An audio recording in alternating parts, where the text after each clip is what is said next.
예수님이 이 땅에 태어나셨을 때 천사가 목자들에게 찾아가서 아주 중대한 말씀을 그들에게 전합니다. 보라, 내가 온 백성에게 미칠 큰 기쁨의 좋은 소식을 너희에게 전하노라. 온 백성에게 미칠 큰 기쁨의 좋은 소식을 너에게 전한다 하면서 말씀이 쭉 이어지는데요. 온 백성이라고 하는 것은 모든 백성을 말하는 것이며 전 세대를 말하는 것입니다. 단순히 목자들 몇 명만을 말하는 것이 아니라 이 세상에 살고 있는 모든 사람들, 그리고 그 당대뿐만 아니라 지금 이후에 모든 세대들, 그리고 남녀노소 빈부귀천 막론하고 모든 세대들을 향하여 좋은 소식, 그것도 큰 기쁨의 소식이라고 말씀을 하는데요. 과연 그런 기쁜 소식이 있을까?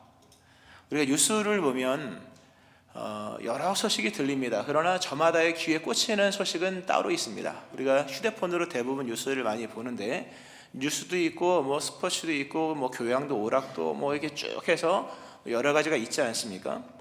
그러니까 여러 소식이 들리지만 관심사는 다 다릅니다.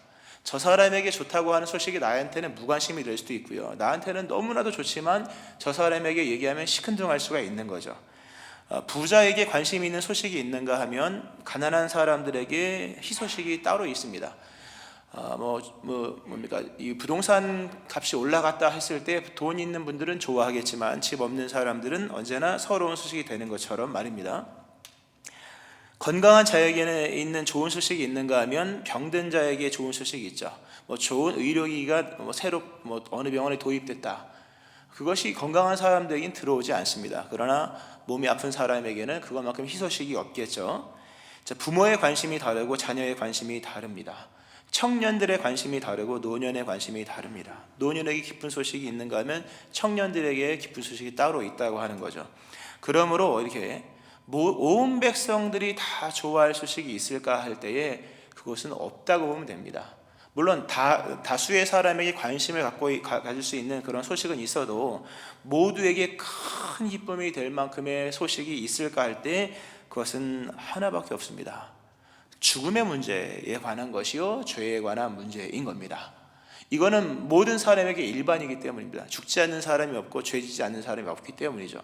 오늘 본문의 천사들이 온 백성에게 미칠 큰 기쁨의 좋은 소식은 정치, 경제, 교육, 문화 이런 얘기가 일체 아니라 모든 사람에게 동일하게 적용될 수밖에 없는 동일하게 다가오는 죄의 문제, 죽음의 문제입니다. 이 죄의 문제, 죽음의 문제, 이것이 사실 지금 우리에게 여전히 그렇게 와닿지는 않죠. 그러나 우리의 숨을 정리하는 마지막 호흡을 몰아쉬는 그때가 되었을 때, 그리고 우리 연수가 다 지나서 100세가 넘고 천국이 희미하게 그림자가 비춰질 때, 죽음이 그림자가 아니라 실체로 와닿을 때, 내 몸이 죽음에 대한 것을 느낄 때, 그때의 가장 큰 소식은 나의 죽음과 죄와 죽음 이후에 어떻게 될 것인가에 관한 소식이죠. 예수님이 이 땅에 오신 목적은 바로 이 근본의 목적을 해결하기 위함인 겁니다. 우리가 세상이 발전하면서 전에 없던 것들이 많이 등장을 하죠. 휴대폰 얼마나 대단합니까? 사실요. 그 인간이 만든 거 보면 대단한 겁니다. 쓰기는 편해도 만들기는 엄청나게 어려울 겁니다. 휴대폰이 등장하고 과학과 의술이 발달을 해서 인간의 수명이 막 연장을 하잖아요. 연장을 해서 요양원에 가면 죽지도 못합니다. 계속 살려가지고 그 정도로 사람이 이제 오래 살죠. 막 100세, 100 몇 세까지 사시더라고 보니까요. 그렇게 한다 할지라도 생명을 더 늘릴 수는 없는 겁니다.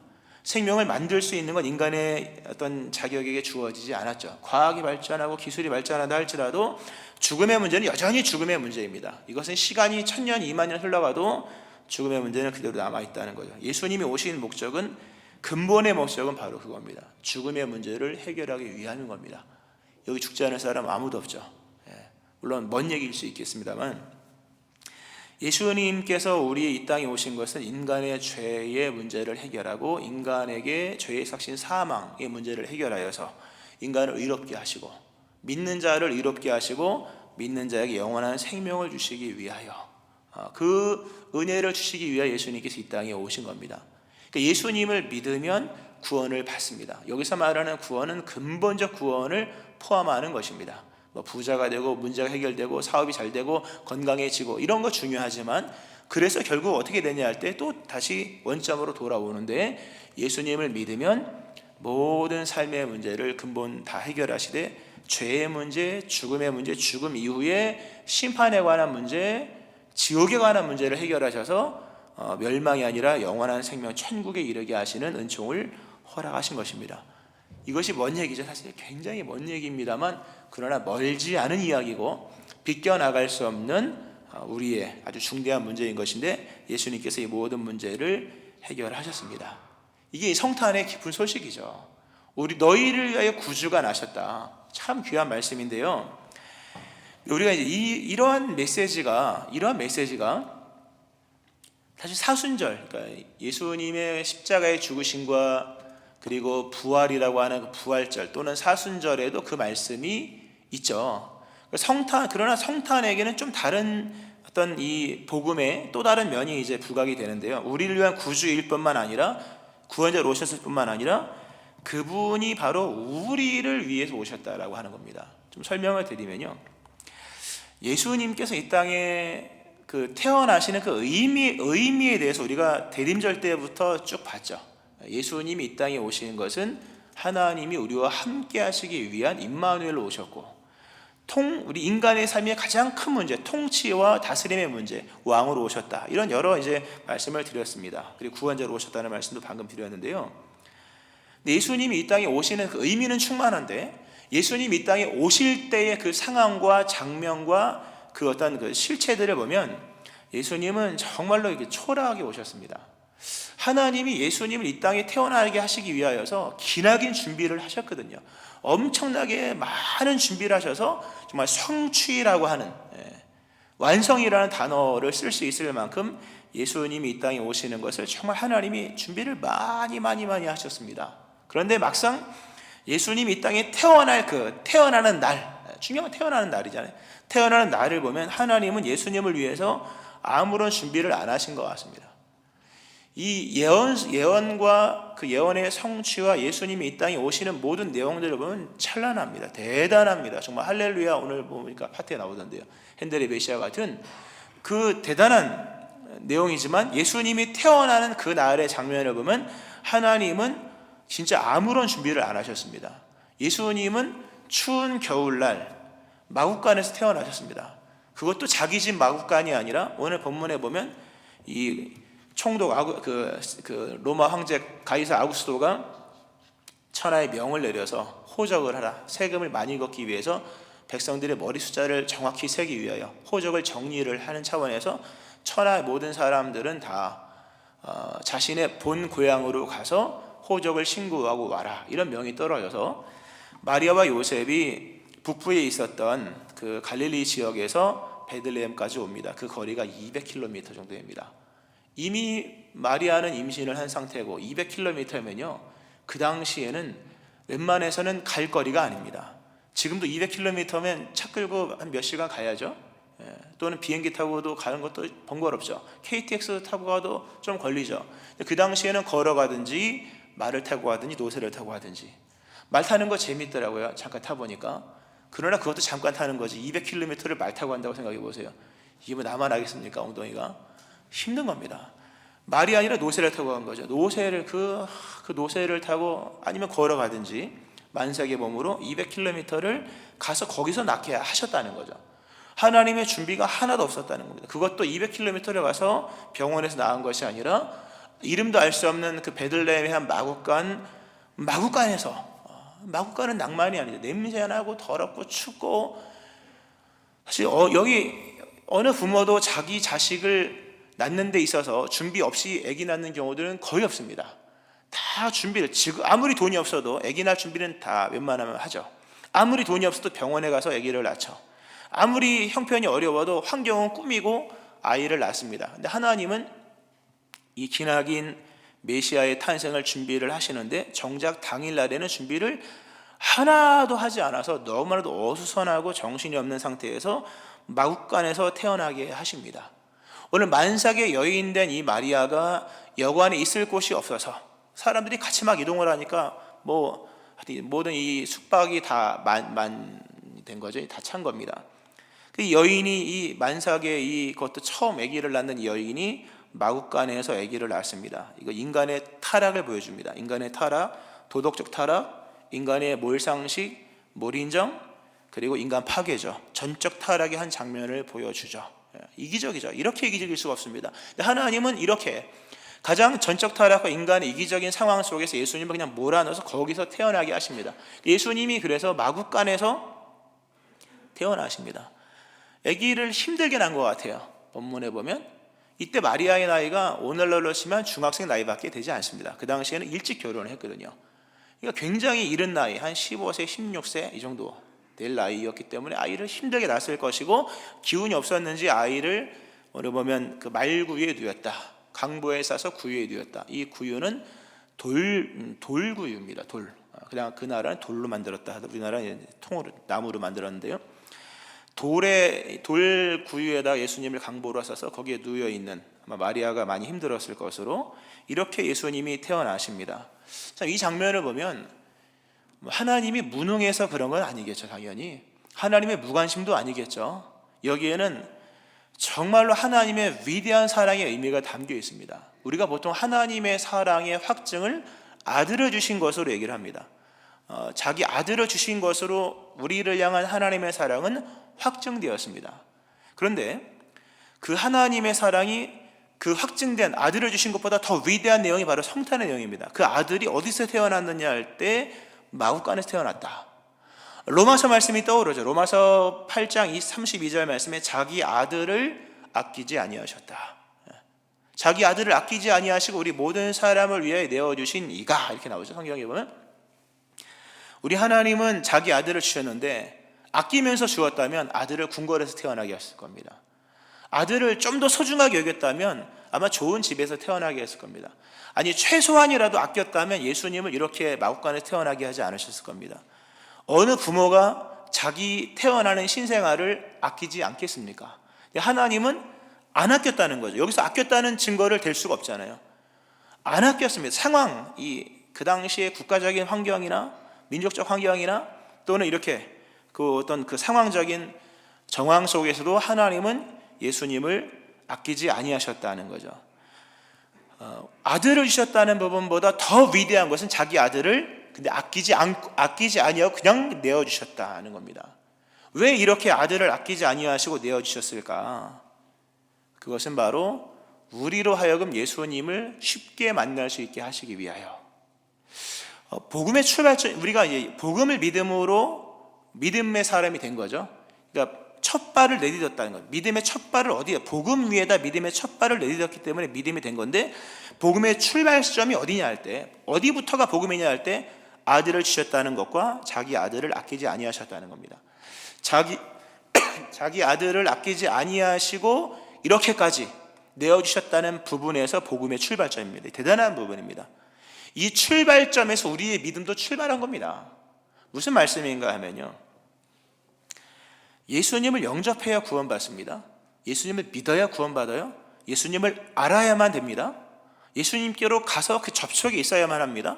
그러므로 중요한 게 뭐냐 할 때 얼마만큼 오픈됐느냐가 중요한 겁니다. 얼마만큼 초대를 할 수 있느냐라고 하는 거죠. 만약에 이것이 시험 봐서 테스트해서 과락을 정해서 만약에 들어가는 것처럼 정했다고 한다면, 만약에 서울대를 간다, 서울대학교를 간다, 가기 쉽습니까? 어렵습니까? 불가능합니다. 예. 쉽고 어렵고가 아니라 저한테는 불가능입니다. 이거는 어렵고 쉬운 문제가 아니라 그냥 절대 불가합니다. 이거는 불가능한 문제죠. 만약 그 정도 선으로 만약에 수능을 하나 정도 틀려야 만약에 예수를 믿을 수 있다고 한다면 여기 예수 믿을 사람 한 2명밖에 없을 겁니다. 예. 서울대 나오신 분이 있을 거 아니에요. 그렇죠? 낮춰야지만 초대라고 하는 거죠. 낮춰야 된다는 거죠. 오늘 본문이 말씀하고 있는 것은 예수님이 이 땅에 오셨다, 구원자로 오셨다. 너무나도 귀한 말씀인데 그 구원자가 바로 우리를 위해 오셨다는 게 중요한 겁니다. 예수님의 구원의 사건은 사순절, 부활절에도 충분하게 얘기할 수 있습니다. 그러나 그것만으로는 복음을 다 담아내기가 어렵죠. 그 예수님이 어떤 상황 속에서 태어나셨냐 할 때 이렇게 마구간에 태어나셨다. 완전한 개방이죠. 완전한 개방. 이렇게까지 오픈을 한 이유가 뭐냐 할 때 만남을 위한 은총이라는 거예요. 만남을 위한 은총. 만약에 청와대 같은 데 태어나 보세요. 만날 수 있겠습니까, 여러분? 못 만납니다. 예수님이 저 부잣집 재벌집에서 태어났다고 생각해 보세요. 만날 수 있겠습니까? 어림도 없는 일이죠. 이 본문 속에서 말씀하신 자기 아들을 아끼지 아니하시고 이렇게 마구간에 태어나게 하셨다는 의미는 하나님이 자기 아들을 오픈했다는 거죠. 완전한 개방. 완전한 개방은 다른 말로 말하면 만남을 위한 은총입니다. 개방성이 곧 출입 자격입니다. 많이 오픈할수록 많은 사람이 다가갈 수 있는 거죠. 하나님이 자기 아들을 아끼지 아니하심으로 아무것도 아닌 우리들이 예수님께 다가가서 만날 수가 있게 된 겁니다.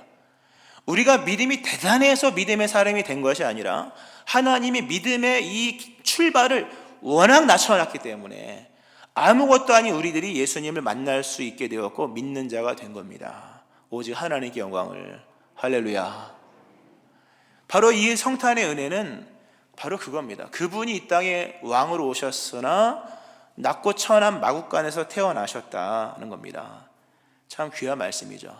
특별히 오늘 보면 구원의 대상자로 등장하는 사람들이 목자잖아요. 구원에 대한 언급을 하면서 구원의 대상자를 누구로 이렇게 설명하셨느냐 하면 목자로 설명하셨습니다. 목자는 참 냄새가 많이 나죠. 근데 보면 예수님이 목자들이 살아가는 수평선상과 같은 선상에서 예수님이 오셨다는 거예요. 이 복음입니다. 한 단계, 이 하나의 단계도 없잖아요. 한 단계 올라가는 것도 없죠.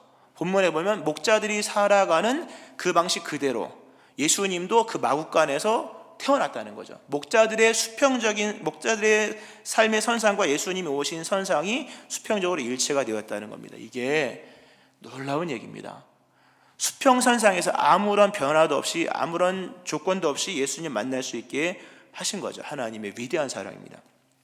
로마서 3장 23절에 이런 말씀이 있습니다.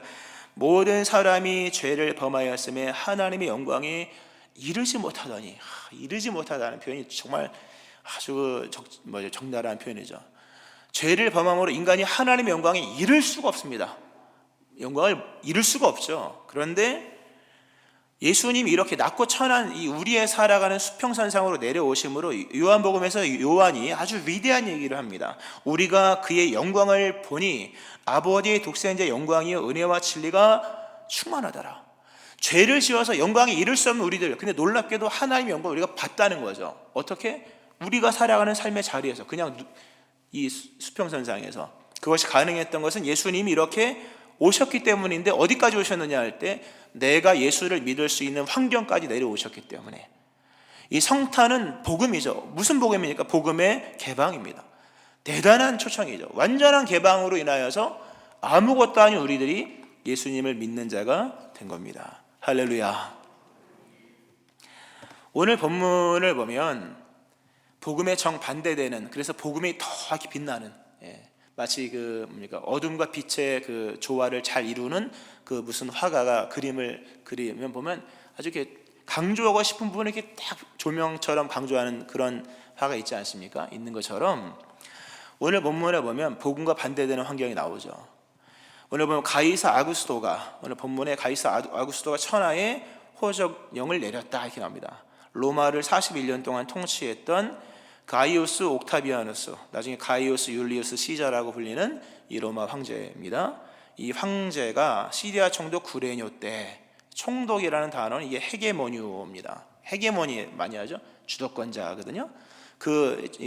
시리아의 총독 구레뇨가 이제 유다 땅을 다스릴 그때에 황제가 명령을 내렸는데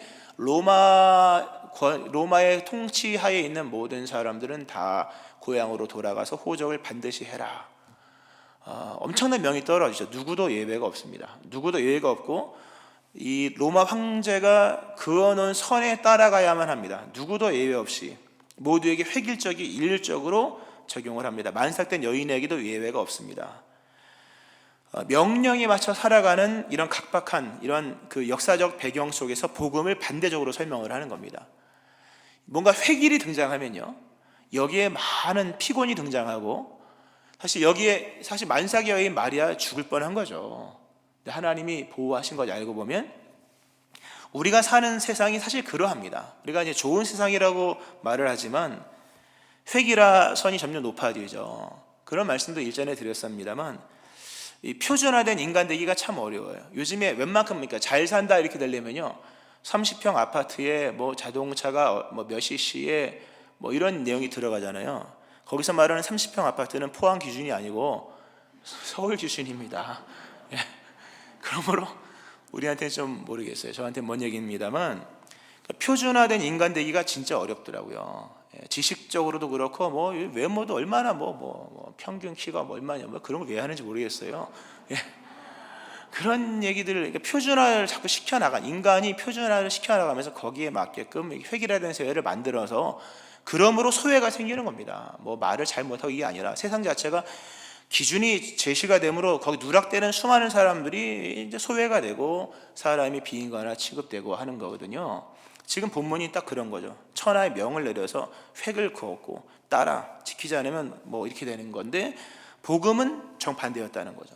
복음의 하나님도 물론 선을 그었죠. 하나님의 그 복음의 시작의 그 선이라고 하는 것은 마국간에서 출발한 겁니다. 대단한 말씀이죠. 만약에 궁궐에서 시작했다면 여기 누가 접근하겠습니까?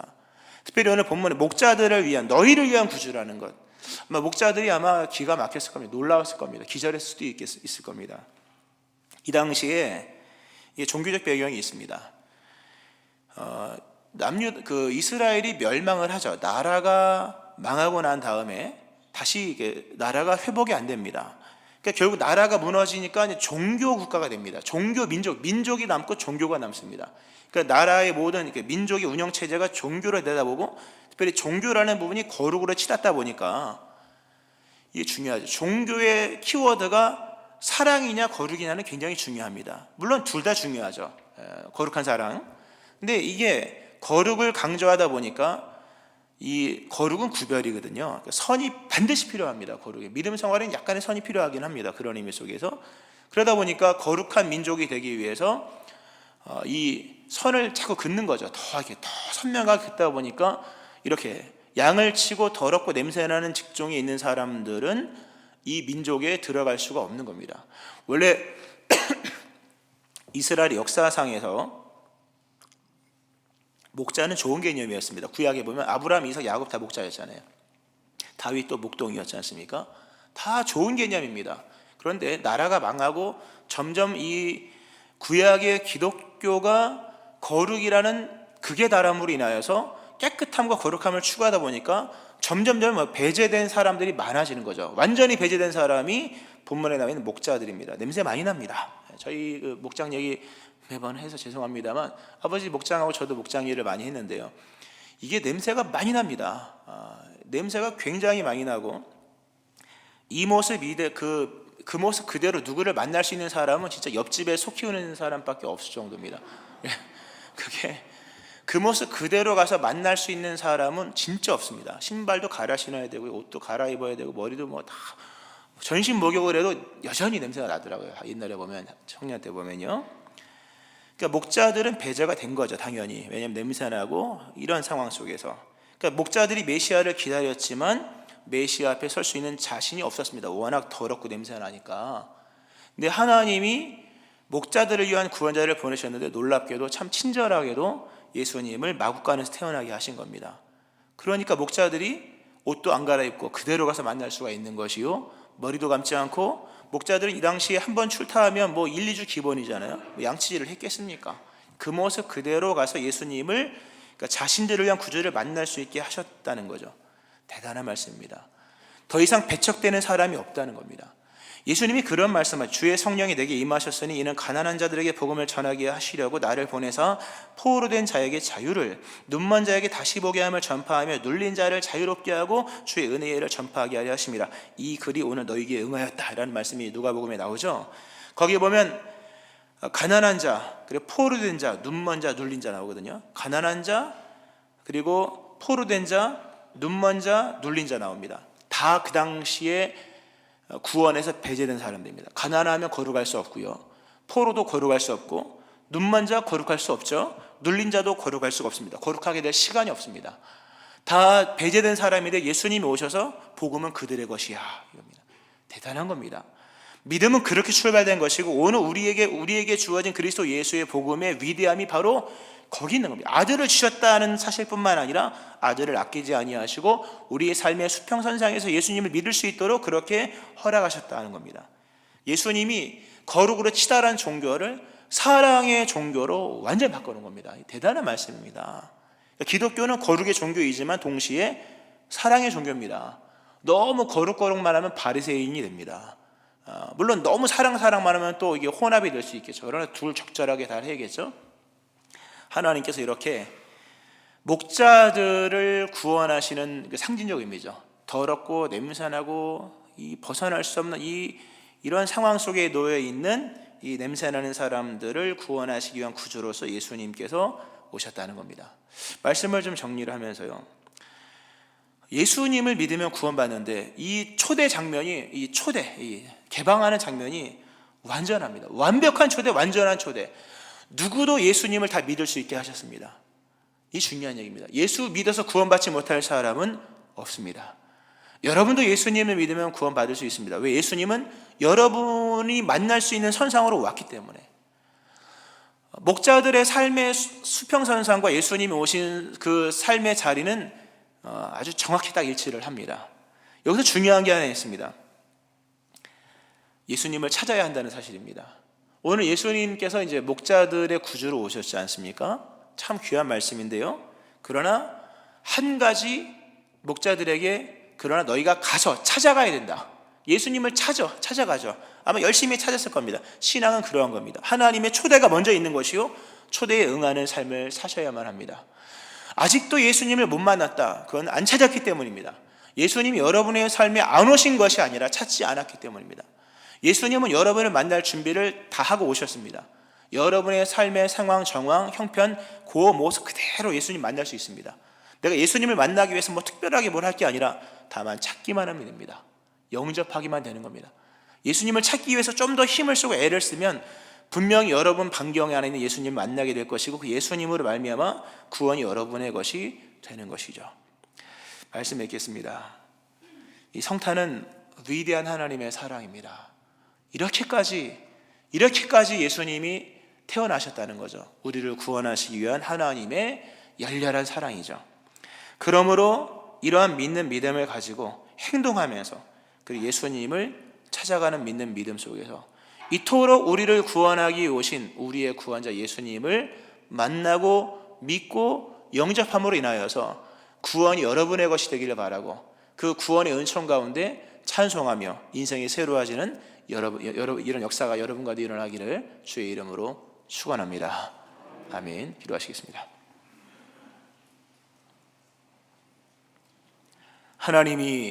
하나님께서 아들을 보내심으로 사랑을 확증하셨고 아들을 아끼지 아니하시고 보내심으로 그 사랑이 더욱더 위대한 것을 보게 됩니다. 하나님, 우리는 목자같이 냄새나고 더러운 사람들인데 예수님께서 우리를 만나주시기 위하여서 우리를 구원하시기 위하여서 우리의 삶의 그 선상에 그대로 오신 것을 봅니다.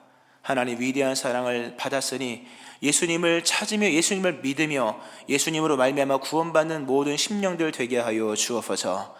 오늘 한 해의 연말입니다. 성탄절 예배이면서 동시에 한 해를 마감하는 귀한 마지막 주 예배인 것인데 하나님, 예수님을 다시금 귀하게 여기며 예수님께로 나가 예수님을 영접하고 믿는 믿음 안에 모두에게 그리스도 예수의 구원이 임하게 하여 주옵소서. 이 구원의 은총이 또한 충만하게 하여 주시옵소서. 감사드리며 예수님 존귀하신 이름으로 기도합니다. 아멘.